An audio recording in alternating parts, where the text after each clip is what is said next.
Hello guys, welcome back to grace వంటగది YouTube channel. So ఈ రోజు అయితే మేము గార్లిక్ బ్రెడ్ చేసుకున్నాము. ఇండియన్ స్టైల్లో ఎలా చేయాలి ఈజీగా అండ్ టేస్టీగా ఇప్పుడు చూడబోతున్నాము. మీరు కూడా నాతో పాటు ట్రై చేయండి. సో ఇలా ఒక కడాయి తీసుకొని స్టవ్ ఆన్ చేసుకొని అందులో 1 టేబుల్ స్పూన్ ఆయిల్ వేసుకోవాలి. ఆయిల్ కాగాక మనము గార్లిక్ అనేది వేసుకోవాలి.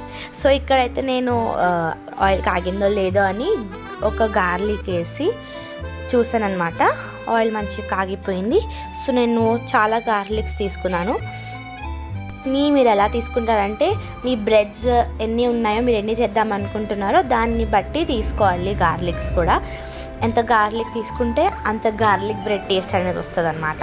సో వీటిని మంచిగా ఫ్రై చేసుకోవాలన్నమాట. అవి మెత్తగా అయ్యే వరకు మనము కంటిన్యూస్గా స్టిర్ చేస్తూ ఉండాలి.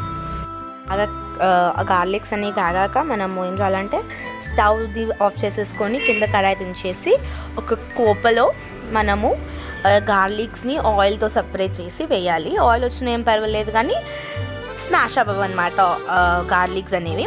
గార్లిక్స్ని బాగా స్మాష్ చేయాలి.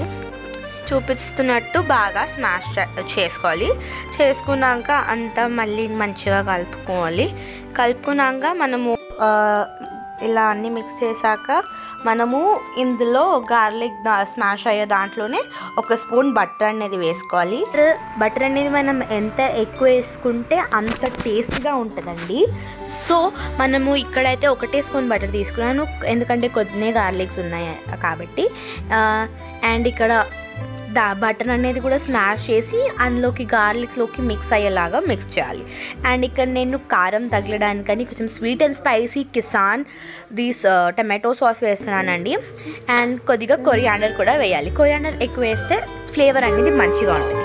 సో నెక్స్ట్ ఇక్కడ నేను మయోనీస్ కూడా వేసాను. Veg mayonnaise for burger mayonnaise కూడా వేసాను అనమాట, టేస్ట్గా ఉండడానికి. బర్గర్ మయోనీస్ మా ఇంట్లో అందరూ చాలా తింటారు కాబట్టి టేస్ట్ చాలా బాగుంటుందని, ఇది టేస్టీగా ఉంటుందని ఆ మైనీస్ వేసాను. ఇంకా నార్మల్ ఎగ్లెస్ మైనీస్ కూడా వేసుకున్నాం అనమాట. అన్నీ మీ ఇష్టం ఉన్నంత వేసుకోండి. సాసెస్ అనేది ఆప్షనల్. మీరు దీని బదులు చిల్లీ ఫ్లేక్స్, ఆరిగానో అవన్నీ కూడా వేసుకోవచ్చు. బాగా కలుపుకోవాలి. అన్నీ మిక్స్ అయిన తర్వాత మనం నార్మల్ బ్రెడ్ ఉంటుంది కదా, నార్మల్ బ్రెడ్ మీద సాస్ ఎలా అప్లై చేసుకుంటామో అలానే అప్లై చేసుకోవాలి. ఇండియన్ స్టైల్ అని చెప్పాను కదా, సో ఇందులో మనము టమాటో సాస్ అవన్నీ వేసాం కదా. So this brings in Indian style to the recipe. And little కారం, పెప్పర్ కూడా వేసుకున్నాను.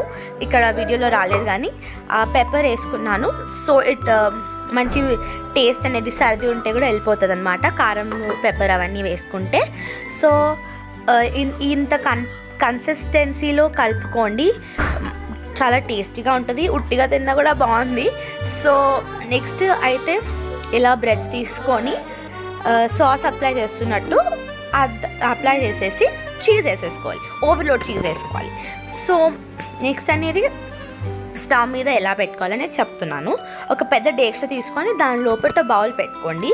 బౌల్ మీద మనం ప్లేట్ పెట్టుకొని ఆ బ్రెడ్స్ అన్నిటిని పెట్టేసి ఒక 10 మినిట్స్ హై ఫ్లేమ్లో, 5 మినిట్స్ లో ఫ్లేమ్లో పెట్టేస్తే రెడీ అయిపోతుంది అనమాట. ఎంజాయ్. మీరైతే తప్పకుండా రెసిపీని ట్రై చేయాలి. తింటే చాలా టేస్ట్గా ఉంది. పిల్లలు అయితే సాస్ పెట్టుకొని తింటే వాళ్ళు ఇక మళ్ళీ తింటా అంటారు. సో తప్పకుండా ట్రై చేయండి. If you like this video, please like, share, subscribe and comment. Bye bye.